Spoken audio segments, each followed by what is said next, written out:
အားလုံးပဲမင်္ဂလာပါချိန်ပေါက်ကိုစိုင်းပေးရနေပြီပြန်လဲကြိုးစားပါရဗျကျွန်တော်ဒီနေ့တော့ထူးထူးခြားခြားကြောက်ကလေးတွေရောက်မပြပဲနဲ့မန်ယူဖန်များတော့ကျွန်တော်9ဘွဲဆက်ရှုံးပွဲမရှိတဲ့မန်ယူအင်ကြီးပေါင်းပြီး1ဆက်ကလေးတို့မှာကျွန်တော်အထက်အကန့်တက်နဲ့ပဲရောင်းချပေးသွားမှာဖြစ်လို့လိုချင်တယ်ဆိုရင်တော့အမြန်ဆုံးဆက်သွယ်မှာယူလို့ရပါတယ်ဗျညီမလေးတွေအနေနဲ့ကလည်းမောင်နှမချင်းပဲဖြစ်ဖြစ်ချစ်သူကြီးစားပဲဖြစ်ဖြစ်သမီးစားပဲဖြစ်ဖြစ်ကိုလင်ကိုယောက်ျားကဘာဖန်လဲဘာပိတ်သက်လဲလို့တက်တက်ကွက်ကွက်မေးပြီးမှဝယ်ပေးပါအကယ်၍ကိုလင်ကိုယောက်ျားအာဆင်နယ်ဖန်မန်စီးတီးဖန်စပါးဖန်ဆိုရင်တော့ဝယ်မပေးပါနဲ့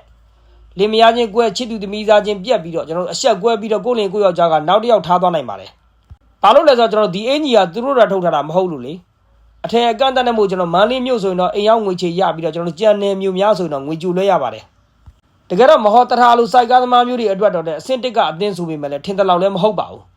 ဖာနန်ဒတ်နဲ့တွေ့တော့လဲစောင်းကြမြိုင်တွေကနတ်မိမယ်လို့ပါပဲအတန်နာထွက်နေတာတကယ်တော့တစ်ချက်လေးခုနေတာသိတာပေါ့အမ်ဘူမိုတစ်ချက်လှည့်ကြည့်လိုက်တာနဲ့ပြန်ကြည့်တဲ့မျက်နှာကထောင်ချောက်ထဲကမိနေတဲ့သမင်မရဲ့မျက်နှာမျိုးနဲ့ကတ်စမဲတို့ကအဝေးကတစ်ချက်လှမ်းရှို့လို့ရင်ဘတ်မှာအမြောက်လို့ထင်ရပေမဲ့လည်းဒိုဦးနဲ့တွေ့တော့ရေပြုတ်ဟာရေပြုတ်ပါပဲ